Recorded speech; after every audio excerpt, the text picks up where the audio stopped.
यशवंत जी, आपका एक लेख में पढ़ रही थी, अगर मैंने कुछ गलत समझा हो तो मुझे सुधार दीजिएगा, लेकिन दो चीजें उसमें मुझे अहम लगी। एक तो ये कि भारत को पूर्वाग्रह से ग्रस्त होकर नहीं अफगानिस्तान को और तालिबान को डील करना चाहिए, क्योंकि ये नहीं सोचना चाहिए कि पाकिस्तान की ही तरफ उसका झुकाव रहेगा, बल्कि हिंदुस्तान के लिए मन में प्रेम है वहां के लोगों के। लेकिन क्या तालिबान की आतंकी प्रवृत्ति बदल जाएगी केवल इस बात के लिए कि वो भारत के विकास कार्य की सराहना करें? क्या उसकी आतंकी प्रवृत्ति बदल जाएगी? क्या कश्मीर में वो थ्रेट नहीं रहेगा अफगान टेररिस्ट का, या फिर वहां पर जिस तरह से उसकी जमीन का इस्तेमाल किया जाएगा भारत के विरुद्ध? देखिए, तालिबान भारत में एक आतंकवादी संगठन घोषित नहीं है, ठीक है ना। और मैं यहाँ आपसे कहना चाहूंगा कि श्रीलंका का जो LTTE था वो हमारे यहाँ आतंकवादी संगठन था, इसलिए हमने कभी बात नहीं की, कभी उस स्थान पर नहीं गए जहां LTTE के लोग बातचीत कर रहे थे श्रीलंका की सरकार के साथ। लेकिन हमने तालिबान को आतंकी संगठन घोषित नहीं किया है और हम तालिबान के साथ डील करते रहे हैं। आज आपको लग रहा है कि हमें परहेज करना चाहिए। दोहा में जब भारत का प्रतिनिधि गया तो वह उस मेज पर नहीं बैठा जिस मेज पर तालिबान बैठा हुआ था। और आज भी कहीं ना कहीं लोकल स्तर पर तालिबान से हमारा संपर्क है। भारत के राजदूत वहां से निकलकर एयरपोर्ट कैसे पहुंचे, क्योंकि रास्ते में तालिबान ने उनको फैसिलिटेट किया। आज भी जो लोग एयरपोर्ट पहुंच रहे हैं भारत आने के, वो तालिबान की स्वीकृति से ही आ रहे हैं।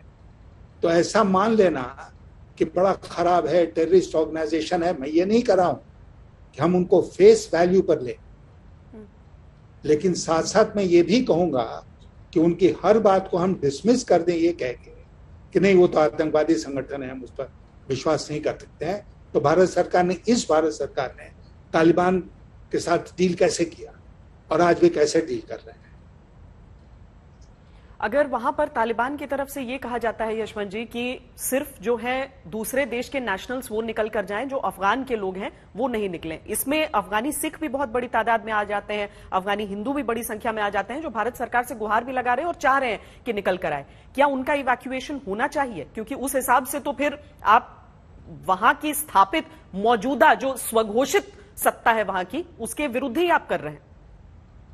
नहीं, ठीक है, उन्होंने एक नीतिगत फैसला लिया है और मुझे लगता है कि हमारे जो भी ताल्लुकात आज के दिन है तालिबान के साथ, उसका उपयोग करके हमको उनको कहना चाहिए कि भाई हिंदू और सिख या जो भी अफगानी नागरिक निकलना चाहता है, ये नहीं कि पूरे के पूरे चले जाएं, भारत में आना चाहता है उसको अनुमति दीजिए।